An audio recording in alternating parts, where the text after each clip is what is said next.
주의 시선에 오신 여러분 환영합니다. 오늘도 수요일 방송 3시부터 50분 동안 생방송으로 진행됩니다. 저는 아나운서 윤지은이고요. 오늘도 레드 전문가님과 함께 시장 상황에 대한 분석 그리고 앞으로 또 한 주간 시장 어떻게 헤쳐나가면 좋을지 이야기 나눠보도록 하겠습니다. 전문가님 반갑습니다. 네, 반갑습니다. 여러분들 반가워요. 네. 여러분들 오늘 시장 참 이게 뭔가 상승되는 것처럼 보이다가도 탄력이 너무 없어요. 네. 수급이 없죠. 삼성전자만 올라가면 뭐예요? 네, 다른 종목들이 올라가면 뭐예요? 내 종목이 안 올라가는데요. 보통 이렇게 생각하시는 분들이 되게 많으실 겁니다. 우리 아나운서님, 오늘 시장 좀 어떻게 보고 계십니까? 오늘 저는 굉장히 이 붉은색, 푸른색 왔다 갔다 오락가락 시가총액 상위 종목들만 봐도 다 흐름이 제각각이고 도저히 갈피를 잡을 수가 없는 그렇죠. 시장인 것 같고 이게 한 종- 주인공도 없는 것 같습니다. 한 종목이 또 올라가면 또 한 종목이 또 이탈이 돼서 윗꼬리 다리고 빠지고 네. 이거 약 올리기는 것도 아니고 말이야. 종목들이 수급이 안정이 되지가 않는 상황입니다. 네. 하지만 여러분들 제가 어제 여러분들한테 방송에서 말씀드린 거 다들 기억하실 겁니다. 네. 오늘 시장이 투심이 악화가 됐다? 그래서 종목들이 빠지고 있다? 저는 그렇게 생각이 들지는 않습니다. 오늘 중소형주 쪽은 어느 정도 선방을 하고 있다고 저는 생각하고 있고요. 투심은 어느 정도 위축이 됐다 이렇게 보실 수도 있겠지만 중요한 건 뭐다? 지금 현재 기술주 쪽으로 이슈가 없다는 거죠. 그리고 여기에 대해서 전임 미증시가 보합으로 마무리가 됐는데 네. 매파적인 부분으로 따가지고 금리 인하를 또 못할 가능성이 있다. 그 부분은 솔직히 걱정 안 하셔도 됩니다. 사실 미증시가 그동안 많이 상승됐잖아요. 이거 우리 회사에 누구 닮은 것 같은데. 그래요? 이거는 지금 보시면 아시겠지만은 지금 현재 이 미윤준의 매파 카시카리 이 사람 같은 경우는 연방준비은행 총재입니다. 네. 그리고 FOMC의 위원이죠. 이분은 원래 자체가 매파예요. 정말 제가 기억하는 게 이분이 약간 인상이 이렇게 좀 특별하셔가지고 몇 달 전에 이분이 똑같이 매파적인 발언을 하셨다라고 해서 제가 기사를 본 기억이 나거든요. 이분은 사실 원래 매파이기 때문에 이런 발언을 해도 뭔가 그다지 그렇게 그다지 시장에 더 그렇습니다. 위험을 줄 수 있는 인물이 아닙니다. 네. 과거에는 시장에 위협을 줬었는데 네. 이분은 이었다에도 의사록에서 이렇게 얘기했죠. 늘 똑같은 얘기야. 이었다에도 똑같이 얘기했고 어제도 똑같이 뭐하고 얘기했냐면은 네. 향후 지표를 보고 인플레이션 금리 인하를 결정할 수가 있다. 늘 똑같은 얘기야. 그다음에 두 번째 같은 경우는 향후 지표들을 보고 다시 한번 금리 정책에 대해서 변화가 필요하다. 매번 늘 똑같은 얘기예요. 근데 언론은 이것 때문에 증시가 빠졌다고 하는데 아닙니다. 그동안 미증시가 올라갔기 때문에 차익이 대명분을 찾고 있는 상황에서 이 사람 발언에 따라 가지고 하락된 것뿐이에요. 그렇습니다. 솔직히 그동안 상승한 거에 비해서 차익이 나온 것뿐인데 근데 이 상황에서 기술주들이 다 차익이 되다 보니까 당연히 미국의 반도체주들이 하락될 수밖에 없죠. 빅테크주들이 하락될 수밖에 없고요. 그리고 이 사람 같은 경우는 사실 시장에 영향을 줄 수 있는 사람이 이제는 아닙니다. 왜냐하면 연준에서는 어차피 금리 인하를 한다고 했으니까요. 네. 빠르면은 9월달 아니면은 정말 빠르면은 6월달인데 근데 FOMC 회의가 6월달에는 없습니다. 없기 때문에 빠르면 9월달쯤에 되지 않을까. 그 전까지는 기술주 중심의 이슈로 상승해야 한다는 게 제 생각입니다. 그렇습니다. 지난주에만 해도 파월 의장이 다음번 금리 정책 결정이 인상은 아닐 것이다라고 못을 박았습니다. 그렇죠. 그런데 지금 물론 이 연은 총재 카시카리 연은 총재가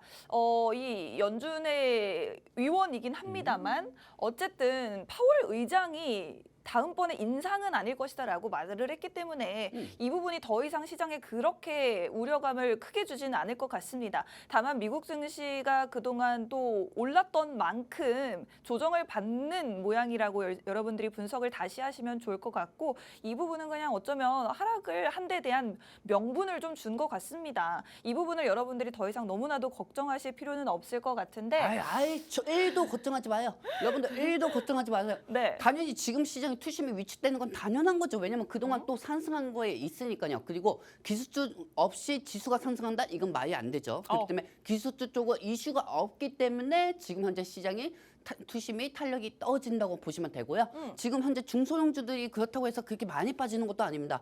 시장에 악재가 있어서 이 사람 말 한마디에 중소형주들이 5%, 6% 이상 빠지고 있지는 않는 상황이죠. 어느 정도 시장이 어느 정도 거래량이 좀 없을 뿐이지 없는 상황에서 약간 하락되더라도 그냥 1% 아니면 0% 정도 하락되는 것뿐이지 크게 걱정하실 필요가 없다는 겁니다. 그렇습니다. 환율도 그동안 뭐 쭉 계속해서 잘 떨어진다 했습니다만 지금 뭐 1,365원으로 살짝 올라온 것도 뭐 그동안 뭐 많이 떨어진 데 따라서 살짝 올랐을 뿐이지 그렇게 우려하실 필요가 없다라고 생각이 듭니다.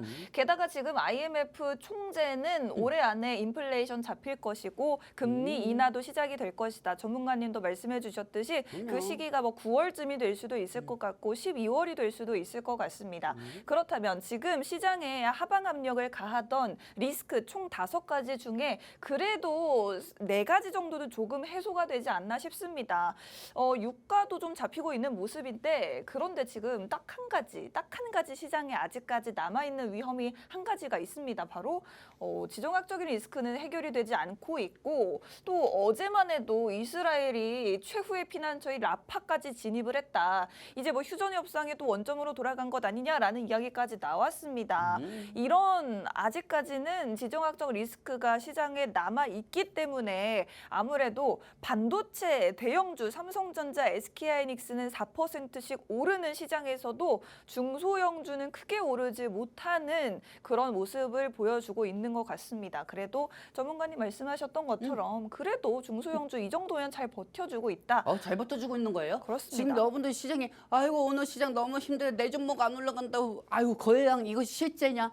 본인들 종목들이 다 거래량이 안 좋을 거예요 지금. 거래량이 들어올 수가 없어요. 네. 그리고 기술주가 이슈가 없는데 당연히 외국인들이 들어올 수가 없죠. 하지만 긍정적인 상황은 네. 이럴 때 기관들은 조금씩 사고 있다는 겁니다. 그래요. 네, 지금 보시면 아시겠지만 코스피 쪽, 그다음에 밑에 코스닥 쪽이죠. 지금 현재 차트는 똑같은 현실이 올라가고 있습니다. 하지만 코스피가 약보합 상황이고 코스닥 같은 경우는 중소형주들이 어느 정도 버텨주고 있다는 겁니다. 네. 근데 즉 여러분들이 오늘 시장만 생각을 할 때는 상승 종목은 이렇게 많은데 0.0% 1% 정도밖에 상승이 안 되고 있네. 원래 그게 당연히 어떻게 보면은 이 시장의 장점이라고 볼 수가 있어요. 중소형주들이 어느 정도 버티고 있는 상황이고요. 우량주는 그동안 많이 상승했기 때문에 여기서 당연히 수익 매도로 차익을 시키려고 하는 투자자들이 많겠죠. 그렇기 때문에 코스피 쪽에서는 이탈이 나올 수밖에 없는 거고요. 그 광만 자금들이 가만히 있지는 않습니다. 그 광만 자금들이 수익을 창출한 자금, 그 광만 자금들이 가만히 있는 상황도 아니고 이 상황에서 코스닥 쪽으로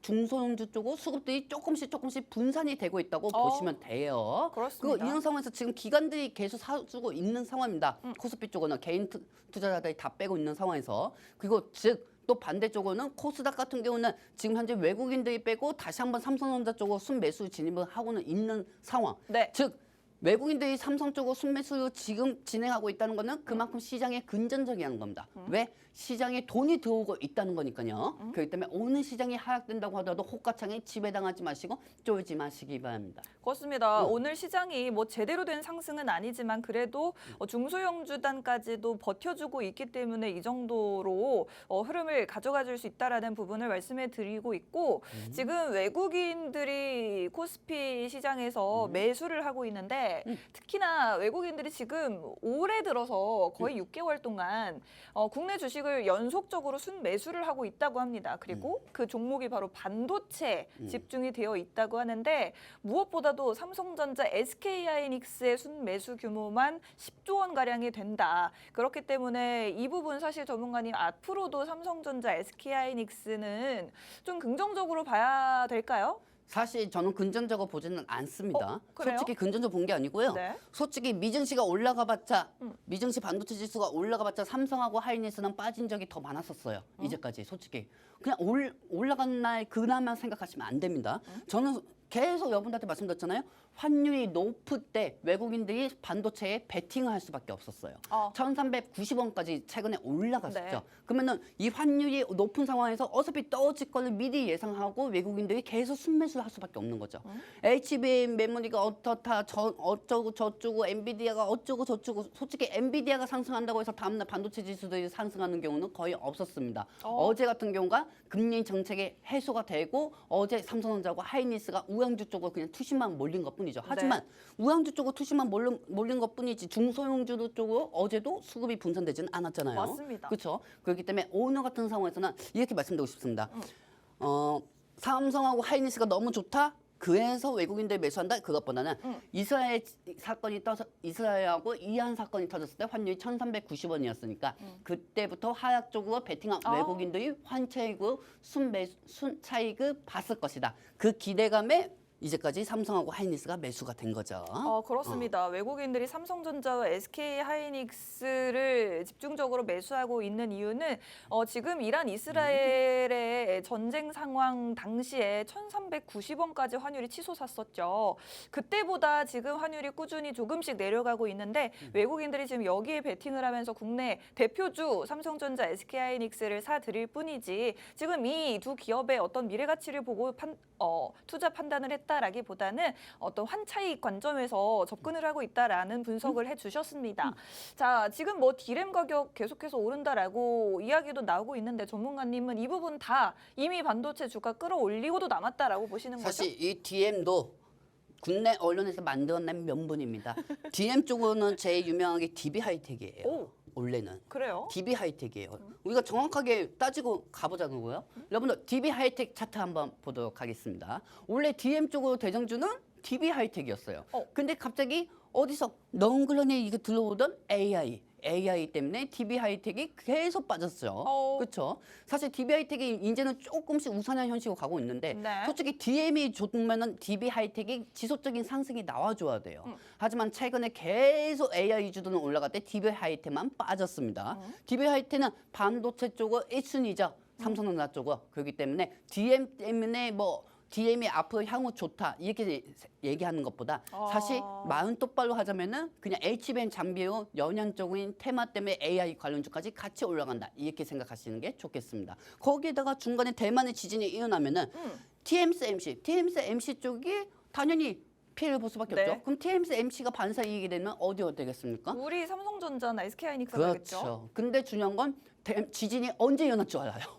안 그렇습니까, 여러분들? 지진이 일어나가지고 반사이익이 된 거를 DM 가격이 앞으로 너무 좋다. 언론이 이렇게 얘기하면 당연히 그거 믿고 우리 개인 투자자는 사가지고 빠질 수밖에 없는 거죠. 이 부분은 명 아시기 바랍니다. 그렇습니다. 자, 지금 제가 준비한 마지막 장면인데 전문가님 이 부분에 대해서 궁금해하시는 시청자분들이 굉장히 많더라고요. 지금 공매도가 금지가 된 상황인데 이게 6월까지만 금지가 되고 7월부터는 다시 공매도가 재개가 될 수 있다고 합니다. 네, 이때 사실은 공매도를 금지했을 때 가장 수혜를 봤던 게 2차 전지주들이었잖아요. 네네네. 이번에 만약에 공매도가 7월부터 재개가 된다면 2차 전지주들의 피해가 좀 가지 않을까 싶습니다. 사실 12월 5일 어제도 말씀드렸지만은 에코프로하고 에코프로비엔 포스코그룹 모든 2차 전지주가 12월 5일 날 에코프로가 상한가를 갔었습니다. 어제도 말씀드렸지만 오늘도 똑같이 말씀드릴게요. 12월 5일 날 에코프로가 상한가를 가가지고 80만 원까지 넘어갔었어요. 12월 5일 날. 근데 그때 외국인들이 공매도가 거어놨던 가격이 지금보다 훨씬 낮아요. 그렇기 때문에 공매도가 제한이 연장이 안 된다고 하더라도 공매도 때문에 빠질 위험은 없습니다. 그래요? 네. 근데 두 번째는 정부에서는 밸류업 이런 게 또 열받네. 밸류업 쪽으로 지원을 하는 것보다 공매도 제한은 연장을 시키는 게 국내 증시에 더 도움이 될 겁니다. 제가 한 가지 말씀드릴게요. 네. 정부한테 제가 좀 소식껏 제가 말씀드리고 싶은 게 뭐냐면은요. 아니 솔직히 이건 소식껏 말씀드려도 되잖아요. 네. 왜냐하면은 우리 국내 증시가 12월 5일 날 코스피하고 코스닥이 3% 이상 상승되었습니다. 그만큼 그게 뭐냐? 2차 전지가 대부분 다 상승하다 보니까 지수를 끌어올린 거예요. 미국은 필라델피아 반도체 지수하고 AI 빅테크가 시가총액으로 다 들어가 있어요. 그래서 미증시는 우상향 현실로 올라간 거죠. 근데 정부에서 만약에 국내 증시 12월 5일 날 차트를 보면은 코스피 코스닥이 3% 올라갔을 때 정부에서 밸류오브 지원한다고 해도 그 정도 안 올라갔단 말이에요. 밸류오브 지원하면 코스피만 올라가고 코스닥은 안 올라갑니다. 그렇기 때문에 정부에서 괜히 일본을 벤치마킹 하는 것보다 제가 생각할 때는 차라리 이 공매도 6월까지 제한이 된 거를 더 연장을 시키는 게 국내 시장에 투심을 이어내기지 않을까 저는 그렇게 생각하고 있습니다. 그렇습니다. 최근에는 시장이 크게 오르는 날이 있어도 대부분 삼성전자 같은 코스피의 우량주 아주 극소수 종목들만 상승을 할 뿐 전반적인 종목들이 오르진 않았습니다.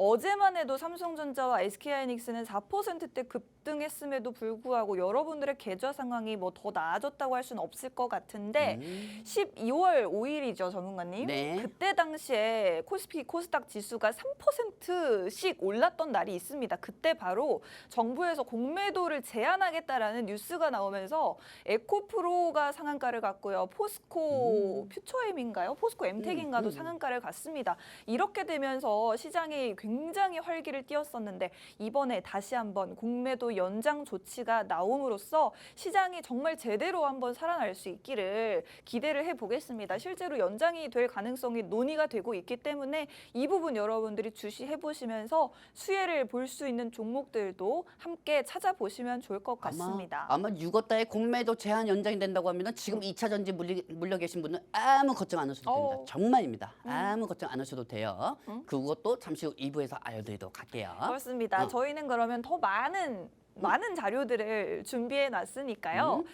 잠깐 자리 옮겨서 다시 돌아오도록 할까요, 네, 전문가님? 그러시죠. 그렇습니다. 여러분들 어디 가지 마시고요. 채널 고정하시고 1분만 기다려주시면 돌아오도록 하겠습니다.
네, 테마주의 시선 2부 시작해 보도록 하겠습니다. 지금 저희가 쉬는 동안 전문가님이 재밌네 시장. 시장이 재밌다고 한마디를 해주셨어요. 엄청 재밌어요. 뭐가 재밌으시죠? 나 머리 왜 이래? 이거 머리 왜 이래? 자, 여러분들 오늘 시장 한번 우리 활기차게 한번 해볼까요, 아나운서님? 그럼요. 네. 일단 제일 중요한 거 이제 오늘 시장 막판 되니까 내가 재밌다고 했잖아요. 네. 막판에 시장이 갑자기 투심이 개선이 되고 있어요. 그래요? 거래량이 갑자기 늘어나고 있어요. 지금 2분 남았는데요? 2분 남았는데 거래량이 증가가 되고 있어요. 그래요. 이유가 뭐겠습니까? 에코프로하고 에코프로비엠이 다시 올라오고 있습니다. 에코프로가 올라가고 있다고요? 네, 에코프로가 오늘 장 초반 하락됐다가 다시 한번 보합에서 상승을 0. 몇 프로로 다시 한번 투심이 개선되고 있는 상황입니다. 자, 지금부터 우리 얘기 잘 들으세요, 네. 여러분들. 맨날 전력기기, 뭐 원전, 뭐 초전도체, 매번 뭐 폴라리스인가 뭔가 그것만 40분들은 제 방송 보지 마시고요. 저는 유행어 따라가지는 않습니다. 네. 저는 여기서 미리 선취매를 하면서 상승할 수 있는 그런 종목들을 여러분한테 알려드리죠. 네. 그래서 제가 오늘 좀 큰 맘 먹고 우리 시청자분들한테 큰 선물을 좀 2개를 좀 줬습니다. 큰 선물 2개를 줬고요. 그리고 이걸 왜 줬는지 여기에 대한 바탕을 오늘 PPT 통해서 갖고 왔으니까 오늘 다 같이 한번 보도록 할게요. 네. 아나운서님, 그 말입니다. 네. 저기 얼마 있어요? 얼마 있어요? 지금 저요? 왜요? 제 개인적인 왜요? 아니 그냥 얘기해봐요. 얼마 있어요? 뭐 200이 있습니다. 200 정도 있어요? 네. 그래도 많은 편이네. 나는 200도 없는데. 자, 여러분들 네? 중요한 거는 지금 네. 우리가 돈이 얼마가 있고 얼마가 더 있고 그게 중요하진 않아요. 사실 이 상황에서는 우리가 여러분들이 그동안 아무리 시장이 반전됐다고 하더라도 여러분들 물린 종목도 되게 많을 겁니다. 그러면 이 물린 종목에서 부분 회복할 생각해야지. 예를 들면 이런 얘기도 있지. 내 가족한테 못하면 다른 가족한테 하는 사람들이 대부분 되게 많아요. 그렇죠? 그렇기 때문에 내 가족도 못 지키면서 다른 가족도 챙긴단 말이야. 그렇다고 하면 여러분들 역시 본인들 종목도 못 지키면서 다른 종목만 매매 또 매매하다가 매매만 엄청나게 맞고 있잖아요. 계좌가 헤어지고요. 안 그렇습니까? 그렇기 때문에 여러분들의 원칙적인 부분은 제가 한번 다 알려드리도록 할게요. 어머. 지금 여러분들은 시장의 거래량이 너무 부족해서 나도 주식을 잃고 싶지 않다 생각하시는 분들 되게 많으실 겁니다. 저는 여러분들한테 방송을 통해서 정말 약속을 할 수가 있고 저는 정부에서 조사 들어와도 상관없습니다. 왜냐하면 우리 시청자들은 이제까지 잃지 않았거든요. 그만큼 자신감이 있으니까 이렇게 얘기하는 거지. 여러분들 현재 상황에서는 수급이 너무 부족하다. 아유, 내 종목 왜 거래량이 이게 뭐야? 거래량이 이게 백주? 백주야? 이거 되게 이름이 나 있는 종목인데 왜 이렇게 안 올라가지? 이렇게 생각하시는 분들이 많을 거예요. 근데 오늘 시장은 그게 당연히 정상적인 시장이라는 겁니다. 그렇기 때문에 이 부분도 다 알려드리도록 할게요. 한번 PPT 통해서 한번 보도록 할게요. 뿅! 자, 일단 어제 같은 경우가 기술주가 이슈가 부족할 수밖에 없죠. 솔직히 말해서 여러분들 아까도 말씀드렸지만 내가 얘기하는 거 잘 들으세요, 여러분들. 네. 기술주 없이 지수가 상승하는 게 있습니까, 여러분들? 진짜 기술주가 상승이 안 되는데 지수만 올라간다고 생각해가지고 코스피 지수가 2,800까지 간다, 2,900까지 간다 그렇게 생각하시는 분들은 정말 주식하시면 안 돼요. 진짜야. 그런 사람들은 절대 주식하지 마세요. 왜냐하면 기술주 상승이 없이 지수가 상승이 된다? 이건 말이 안 되죠.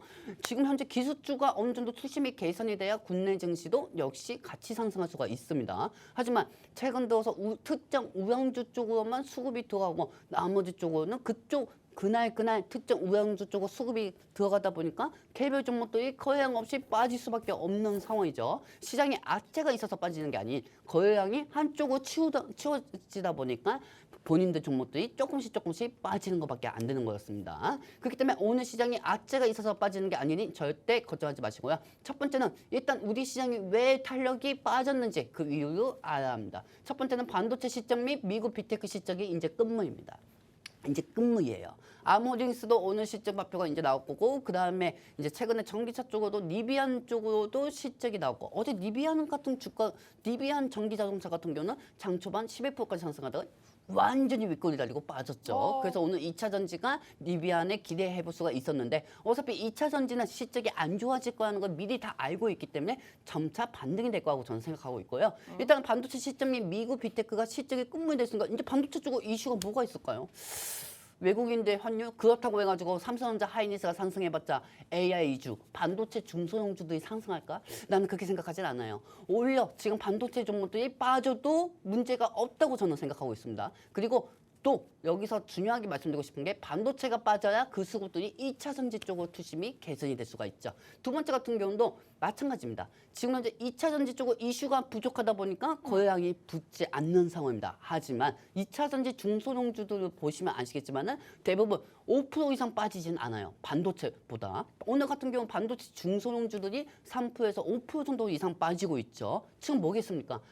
기대감은 끌어와야 하는데 반도체 기대감이 너무 많이 흡수된 거야. 그리고 너무 많이 이제까지 기대감이 반영이 됐던 거야. 그렇기 때문에 2차 전지가 지금 물려 계셔도 아무 생각 걱정 안 하셔도 된다는 게 반도체 쪽으로 일단은 이슈가 부족합니다. 그리고 근래의 미래에 대한 기대감을 이미 많이 흡수했기 때문에 반도체계에서 수급이 빠지면 그 수급도 이 동문치가 어디로 가겠습니까? 저는 2차 전지 쪽으로 갈 거라고 보고 있거든요. 그리고 세 번째 같은 경우는 기술주 이슈가 없이는 시장의 투심이 당연히 개선이 안 되죠. 우리나라는 대부분 시가총액을 견인을 하는 게 지수 쪽에 반도체가 비중이 40% 들어가고 2차 전지가 60% 정도 들어갑니다. 2차 전지가 60% 들어가는 이유가 뭐냐면 에코프로하고 포스코 그룹, 그다음에 삼성 SDI, LG 에너지 솔루션, SK 이노베이션, NNF 이 시가총액만 합쳐도 거의 한 8조 원에서 한 20조 원 이상이 돼요. 그러니까 2차 전지 쪽으로 투심이 개선이 돼야 지수가 더 많이 상승하는 거죠. 삼성전자와 하이닉스가 전체적인 투심을 개선하는 시기는 옛날에 호랑이가 담배 피는 시절입니다. 2년 전 주식시장하고 지금 시장하고 완전히 틀려요. 그렇기 때문에 2차 전지의 상승이 저는 더 필요하다고 보고 있고요. 그리고 여기에 따라서 지금 2차 전지 소재, 부품, 생산, 리튬 이산철, 그다음에 전고체 장비주들은 지금 현재 다 상승 중이죠. 이게 뭐겠습니까? 이제 2차 전지의 신호탄이 하는 겁니다. 그리고 2차 전지가 오늘 그렇게 크게 상승되지도 않고 중소형주들이 보합되고 있는 상황이지만은 어느 정도 하락은 제지당하고 있다는 거죠. 근데 반대적으로 내가 여러분들한테 한번 물어봅시다. 반도체 부분, 이 반도체 부분에 대해서 여러분들 지금이라도 들어갈 자신 있어요? 한미 반도체, 제주 반도체, 뭐 예를 들어서 뭐 AI 관련주, MK전자, 뭐 MDS테크, 뭐 엔비디아 시점만 보고 들어갈 자신이 있으십니까, 여러분들? 솔직히 자신이 없잖아요. 만약에 내일 상승된다고 하더라도 그냥 아쉬운 것뿐이지. 지금은 다시 그동안 눌려 있다가 수급이 다음 타자로 갈 2차 전지를 저는 체크해야 한다는 거죠. 그리고 중소형 쪽의 낙폭이 그렇다고 그렇게 크지도 않는 상황입니다. 여러분들 단연 아닙니까? 그동안 미증시가 상승이 많이 됐으니까 그 안에 수익을 차익을 시키는 게 개인 투자자들 입장에서는 단연한 거고 기관도 단연한 거고 외국인도 단연한 겁니다. 그걸 인정 못하는 건 여러분들이 인정을 못하는 것뿐이죠. 그렇기 때문에 오늘 같은 경우는 단기적인 이슈가 없기 때문에 기술주 위주로 투심이 위축이 됐다고는 하지만 그렇다고 해서 중소형주 쪽으로는 낙폭이 제한되지 않는 모습이고요. 그리고 환율하고 구체금리는 하락되고 있습니다. 그렇기 때문에 금리 인상에 대한 우려감, 맨날 시장 빠지면 늘 똑같은 레파토리야. 정말 지겨워 죽겠어. 환율하고 구체금리 떨어지고 있잖아요. 근데 뭐 연준에서 뭐 은행 총재가 무슨 말 했다고 해서 거기에 겁먹을 필요가 없다는 겁니다. 즉 오늘은 기술주 이슈가 부족한 상황에서 그 수급들, 반도체 수급들이 2차 전지 소재 장비 쪽으로 향한다는 걸 아시면 되겠습니다. 그렇습니다. 지금 시장에 악재가 있어서가 아니라 일부 우량주로만 투심이 집중되는 시장이다 보니 상대적으로 다른 종목들의 거래량이 부족하게 되고 주가도 힘을 쓰지 못하고 있었습니다. 그동안 또 2차 전지는 이 별다른 호재가 없었죠. 오히려 수요 둔화, 실적 악화에 대한 우려감 때문에 그동안 주가가 많이 내려와 있는데 왜 그동안 주가가 많이 내려왔고 반면 반도체주들은 똑같은 이슈로 AI 수요 증가에 대한 이유로 너무 많이 올라왔기 때문에 더 이상 올라갈 힘은 조금 부족해진 상황입니다. 이런 시장에서 한 번 2차 전지가 탄력을 좀 받게 되면 향후에 반도체 수급이 2차 전지로 몰려가면서 2차 전지가 살아날 수 있다라는 말씀을 드리고 싶고 여기에다가 환율, 국채금리가 하락하는 등 전반적인 시장 상황이 좋아지게 되면 더더욱 2차 전지가 탄력을 받아줄 수 있다라고 말씀을 드리고 싶습니다. 그렇다면 전문가님 이제 이슈 이 중심은 2차 전지가 될 것 같아요. 네네. 그렇다면 앞으로 2차 전지를 공략해야 된다가 주제일까요? 네, 2차 전지 공략해야 합니다. 물려도 타치할 수 있는 종목은 지금 제가 볼 때는 2차 전지라고 생각합니다. 그렇기 때문에 좋습니다. 지금 현재 내일 당장 뭐 브라질 쪽에 홍수가 터질 거 누가 합니까? 솔직히 말해서 미세먼 자원이 올라갈지 누가 합니까?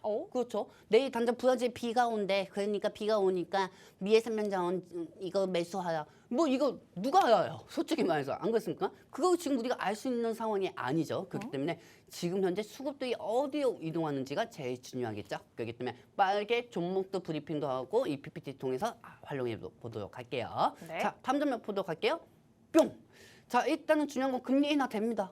걱정하지 마세요. 지금 현재 어차피 FOMC 회의가 다음 달에는 없습니다. 다음 달에는 없고 못해도 빠르면은 7월에서 8월 달입니다. 거기서 FOMC 회의가 금리 인하 가능성이 있고 그다음에 9월 달쯤에 금리 인하를 할 가능성이 있습니다. 대신 그 전까지는 시장을 여러 가지로 흔들어대겠죠. 그렇기 때문에 여러분들이 현금 관리만 하면 절대 걱정할 필요가 없고요. 지금 이제 쫄 필요도 없고요. 그리고 여기에 따라 가지고 뭐 경제는 뭐 경제가 너무 안 좋다 이걸로 계속 공포 분위기 조성하잖아요. 여러분들 언제는 경제가 좋았습니까? 언제는 좋았어요. 내가 매번 우리 5살 때부터 4살 때부터 제가 아나운서님 네. 4살 때부터 5살 때부터 우리 아버지한테 늘 듣던 얘기가 있어요. 뭐죠? 야 경제가 너무 안 좋다. 경제가 너무 안 좋아. 맨날 안 좋대. 네. 맨날 안 좋대.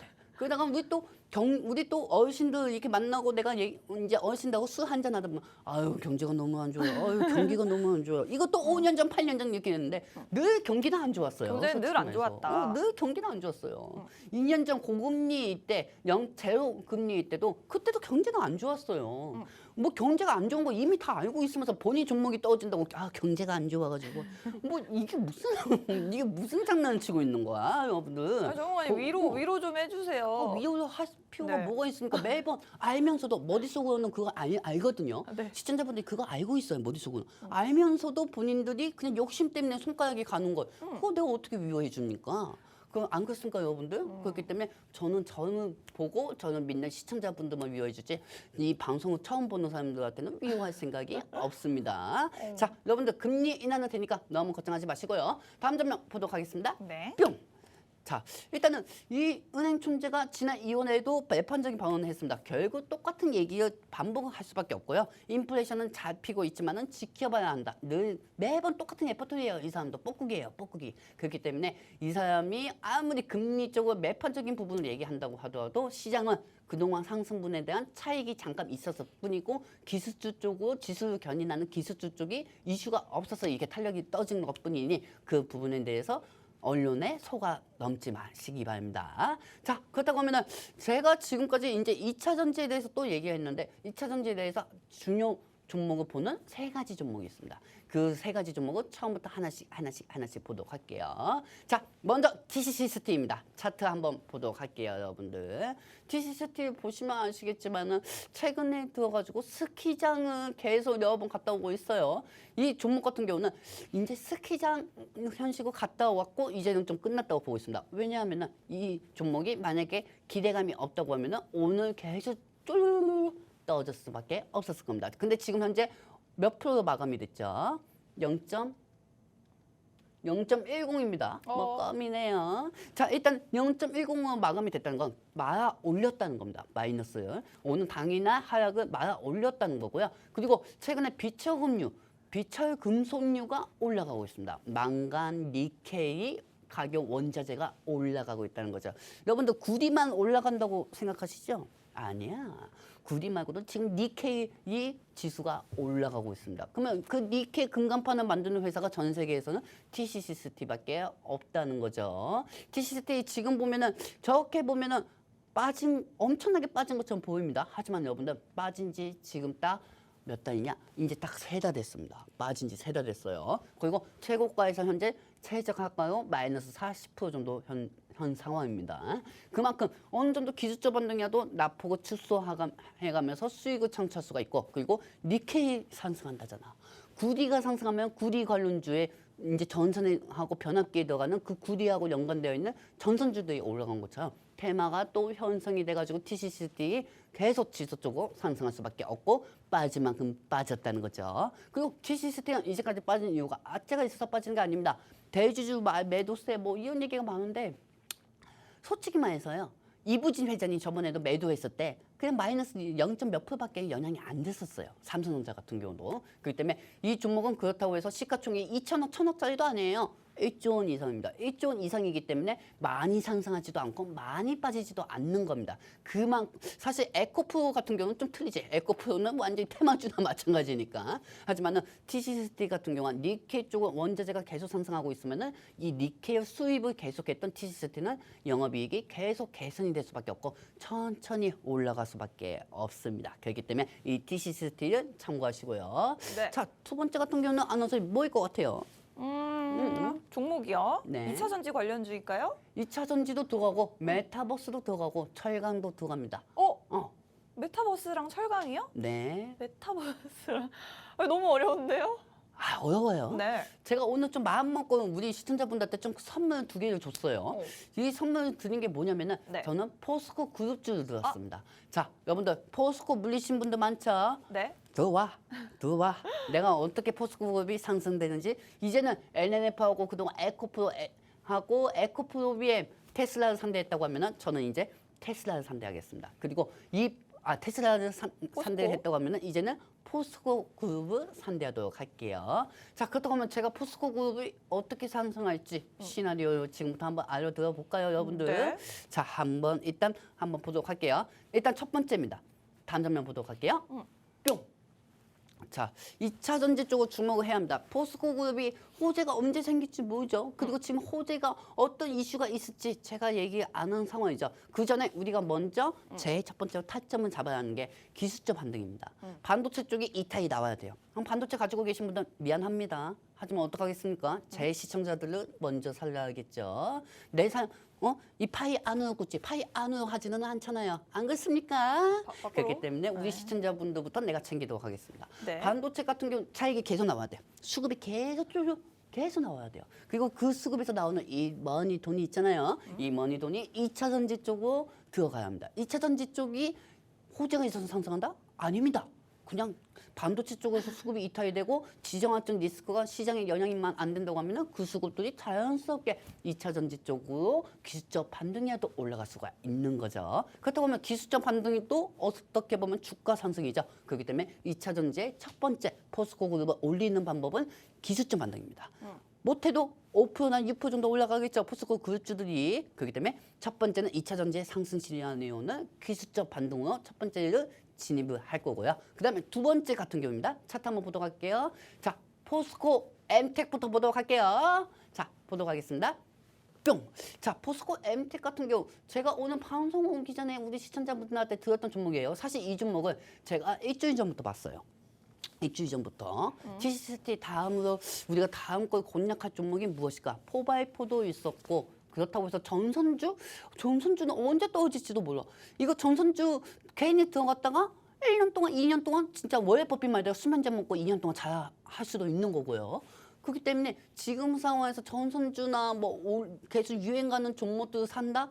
그거는 약간 좀 리스크가 있다고 저는 생각을 했습니다. 네. 그렇기 때문에 저는 포스코 엠텍하고 포스코 그룹주 내에 있는 포스코 DS 이번에 공략을 했어요. 네. 자, 여러분들 오늘 방송은 신화가 될 겁니다. 다음 주 수요일 날 제가 테마주의 시선에서 얼마나 자랑할지 여러분들 배 아프게 해줄게. 자, 보시면 아시겠지만 지금 포스코 엠텍이 종가 때 약간 좀 말아 올리면서 상승하는 중입니다. 포스코 엠텍을 제가 왜 추천했을까요, 여러분들? 아나운서는 왜 추천했을까고 생각해요? 포스코 엠텍이요. 네. 일단 2차 전지주를 긍정적으로 보시는 것 같은데 그 중에서도 왜 포스코 엠텍인가? 근데 저는 사실 약간 의아한 게 그 몇 주 전만 해도 전문가님이 포스코 그룹주들은 너무 이 사업 저 사업을 너무 많이 펼쳐놨다. 그래서 별로 마음에 안 든다 하셨거든요. 근데 왜 갑자기, 엄청 마음에 안 들었죠. 왜 갑자기 포스코 엠텍을? 왜냐면은 네? 그때만 해도 2차 전지 쪽으로 금리 정책에 제일 예민한 게 포스코 그룹이었기 때문에 네. 그때는 부활시성이었잖아요. 금리 정책이? 그렇죠. 파월 의장이 회의하기 전이었잖아요. 그렇기 때문에 포스코 그룹주들이 당연히 수급이 형성이 될 수밖에 없고 고용이 계속 시정이 될 수밖에 없었죠. 여러분들이 네. 지금 생각하는 게 2차 전지 불법 공매도 카르텔? 말 같은 소리 하세요. 공매도 카르텔 그런 게 어디 있습니까? 솔직히 이슈가 없으니까 못 날아가는 거지. 안 그렇습니까? 시장 환경에 따라 가지고 본인 종목을 선택해야지. 본인 종목이 무조건 올라가기만 바란다는 거는 희망회로 아니겠습니까? 제가 여기서 말씀드리고 싶은 건 뭐냐면은 네. 이미 금리 정책에 대해서 해소가 됐다는 겁니다. 아, 그러면 전문가님 저 알겠어요. 그 전문가님만 알고 계시는 그 포스코 그룹에 뭐 호재가 있나 봐요. 호재가 서서히 이제 눌리면서 상승될 거라고 저는 보고 있습니다. 뭐가 있나요? 자, 알고 싶으십니까? 네, 그럼요. 자, 그렇다고 하면 포스코 엠텍 차트 다시 한번 보도록 할게요. 네. 여러분들 저는요. 포스코 엠텍의 가능성을 봤습니다. 사실 포스코 그룹주 중에서 포스코 홀딩스가 있고 포스코 인터내셔널 있고 포스코 엠텍, 포스코 DS 막 여러 가지 포스코 많아요. 되게 포스코 그룹주가 5개가 있습니다.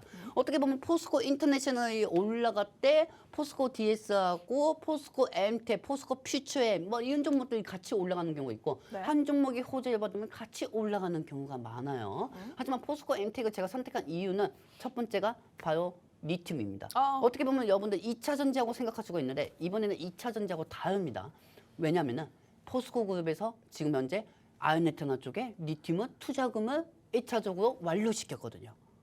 아르헨티나에서 리튬을 추출한다고 하잖아요. 그리고 그 아르헨티나 부지를 샀고 그 광구 채굴권을 포스코 그룹이 구매했습니다. 그리고 투자 금액을 집어넣었죠. 그렇다고 하면은 이 리튬 쪽이 지금 현재 리튬이 또 가격이 상승되고 있단 말이에요. 만약에 지금 포스코 엠텍이 포스코 그룹 자체가 아르헨티나 리튬 쪽 이 땅을 이제 완전히 100% 자기네들 걸 만들었다. 5년 동안 계약했다 하면은 리튬은 다 저 리튬 지금 현재 원자재로 상승하고 있으니까 당연히 돈이 될 수밖에 없죠.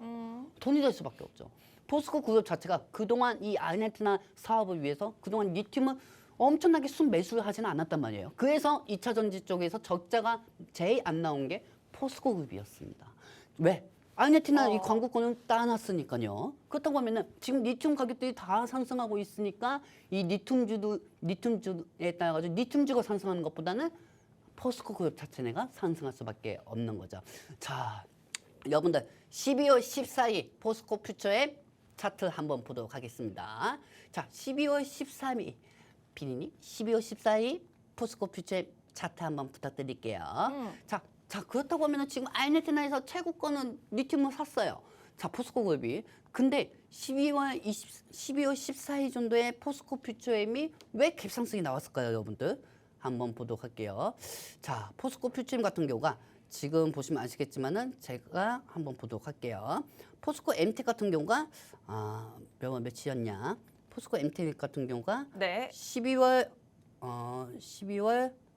27일이었네요. 27일 날 차트를 한번 보도록 하겠습니다. 포스코 MT를. 자, 포스코 MT가 12월 27일 날 상한가에 갔습니다. 상한가 같네요. 테마는 늘 똑같은 테마로 똑같이 형성이 되죠, 네. 여러분들. 그리고 아르헨티나에서 지금 리튬을 사업을 준비하고 있고 이 포스코 그룹이 되게 머리가 좋아요. 제가 좀 깜짝 놀랐던 게 이 공부하다가 깜짝 놀랐던 게 뭐냐면 포스코 그룹도 왜 2차 전지 사업 소재인데 왜 적자가 안 났을까? 아무리 여러 가지 사업 요소를 했다고 하더라도 보니까 이 아르헨티나 쪽에 채굴권을 이미 따놨기 때문에 네. 굳이 중국에서 탄산 리튬이나 이런 걸 가져올 필요가 없었던 거야. 에코프로하고 에코프로비엠처럼 갖고 올 필요가 없었던 거야.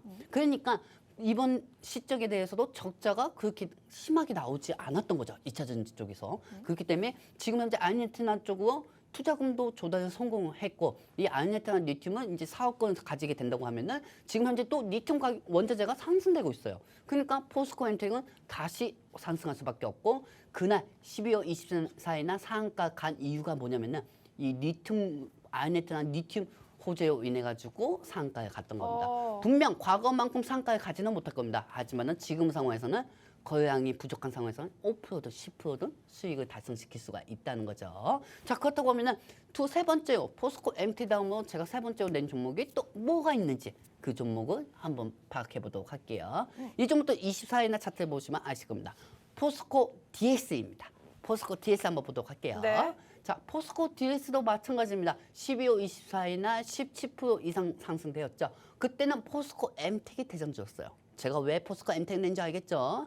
왜냐면 포스코 MTEC이 리튬 사업부의 대장주니까요. 그렇기 때문에 포스코 MTEC을 첫 번째 냈던 거고 그 다음에 두 번째는 포스코 DS입니다. 그동안 포스코 DS는 코스피로 이전하고 나서 쫄르르르르르만 빠져버렸어요. 그러다가 12월 24일날 리튬 포스코 그룹 자체의 호재 때문에 이 포스코 DS도 같이 갭상승이 된 거죠. 그렇기 때문에 이 아르헨티나 리튬 소재로 인해 가지고 리튬 원자재 상승에 따라 가지고 포스코 그룹주들이 다시 한번 도약을 할 수가 있습니다. 그동안은 포스코 그룹이 철강 때문에 많이 올라갔어요. 철강 때문에.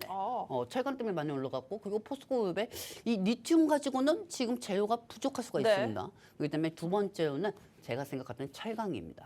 포스코 인터내셔널 쪽이 만약에 이 철강 쪽은 미국하고 중국하고 분쟁이 있다고 하면은 포스코 그룹 전체적으로 호재가 생기는 거고 그 철강에 따라 가지고 나머지 2차 전지 종목들도 같이 상승할 수밖에 없습니다. 즉 이 얘기는 뭐냐? 아까 제가 얘기한 뭐가 있죠?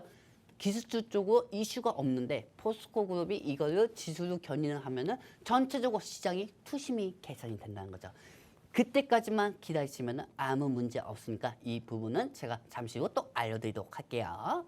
그렇습니다. 지금 여러분들 리튬 가격이 지난해 말을 저점으로 해서 계속해서 가격이 올라오고 있는데 리튬 가격의 상승의 수혜를 가장 빠르게 볼 수 있는 종목이 어떤 종목일까요?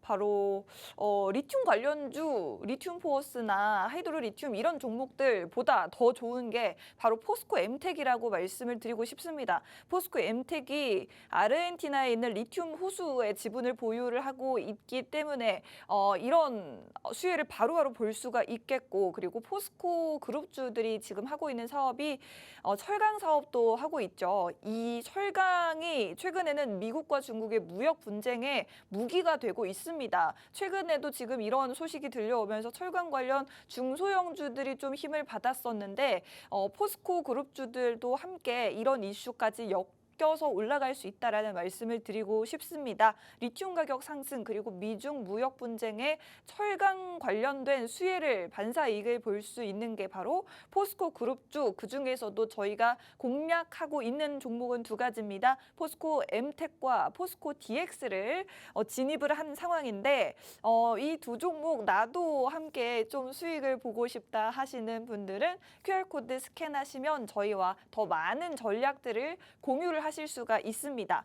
지금 네 종목은 올라가지 않는 시장에서 지금 한 종목에 같은 종목에 물린 지 오래인 상황에서 계좌의 체질 개선 좀 해보고 싶으신 분들 손실 보고 있는 종목들의 손실을 최소화해서 현금을 만들고 현금으로 단기적으로 계좌 수익 좀 부분 회복을 하고 싶다 하시는 분들이라면 저희가 바로 포스코 엠텍과 포스코 DX로 여러분들의 계좌 체질 개선을 도와드려 보도록 하겠습니다. 방송에서는 저희가 전문가님이 잔소리 굉장히 많이 하시지만 저희 시청자분들과 실제로 고민을 굉장히 진지하게 섬세하게 이야기를 하고 있거든요. 이런 부분 함께하고 싶으신 분들 QR코드 스캔하시면 함께하실 수가 있겠습니다. 저희 방송 시간이 4분밖에 안 남았어요. 이거 뭐 전문가님. 눈만 뜨면은 방송 시간이 금방 끝나가네요. 여러분들 한 가지 또 확실한 거 얘기해 줄까? 네. 내가 2차 전지가 상승된다고 아까 30분 전에 얘기했어요.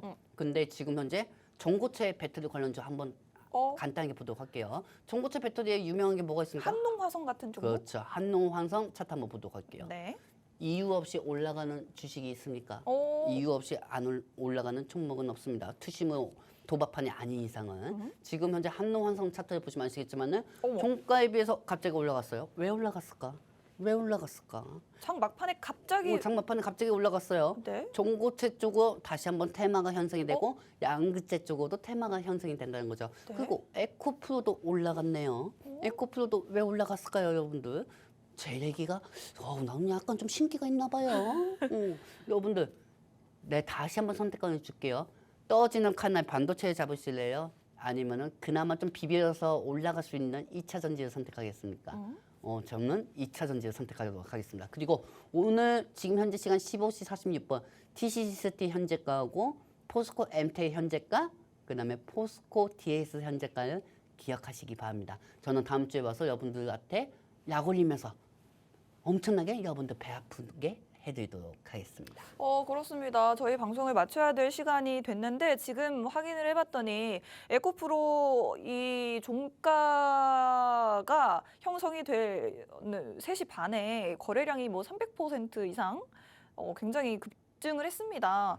그리고 방금 보여드렸던 전고체 배터리 관련주인 한농화성도 역시나 3시 14분 기준으로 갑자기 주가가 급등을 하고 거래량이 몰리는 모습을 보여줬는데 과연 내일 시장에서 2차 전지주들이 어떤 활약을 보여줄 수 있을지 기대를 해보도록 하겠습니다. 전문가님이 우리 방송이 또 신화가 될 것이다라고 굉장히 솔직히 그동안 매번 신화였어요. 뭐 계속 맞췄어요. 계속 맞추고 진짜 뭐 진짜 신내림 내는 것처럼 계속 맞췄어요. 네. 근데 이 시장이 진짜 최근 들어서 거래량이 부족하다 보니까 제가 좀 깜짝 놀랐습니다. 네. 거래량이 부족하다 보니까 늘 올라가던 것만 올라가는 거예요. 그러다가 또 지금 현재 기술주가 또 상승하잖아요. 그럼 전력주, 뭐 원전주, 이 AI 수급주, 뭐 이 종목들이 또 빠지게 돼 있단 말이에요. 그 수급들이 또 어디로 가겠습니까? 그동안 많이 눌려있던 세터 쪽으로 가겠죠, 여러분들. 그렇기 때문에 이 세터 쪽을 저는 2차 전지로 선택했습니다. 그리고 또 내일 상승하고 내일 다음 주 수요일 날까지 2차 전지 상승했다가 수요일 날 여러분들 제가 뭐 하고 있습니까? 상승하지 않았습니까? 또 이 연장 또 하게 생겼네. 그렇습니다. 난 한 번도 틀려본 적이 없어요.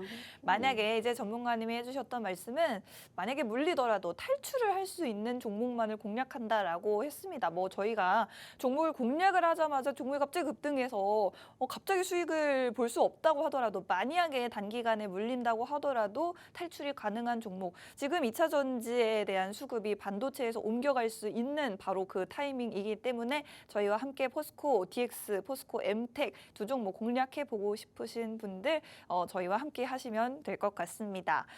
오늘 저희가 2차 전지에 관한 이야기를 나눠봤고 오늘 장 막판에 또 2차 전지 2차전지 관련주로 거래량이 좀 쏠렸던 만큼 내일 이런 분위기가 좀 이어가 주기를 바랍니다. 2차전지가 살아야 또 우리 코스닥 지수도 전반적으로 살아나고 여러분들이 가진 종목들도 긍정적으로 주가가 흘러가 줄 수 있다라는 생각이 듭니다.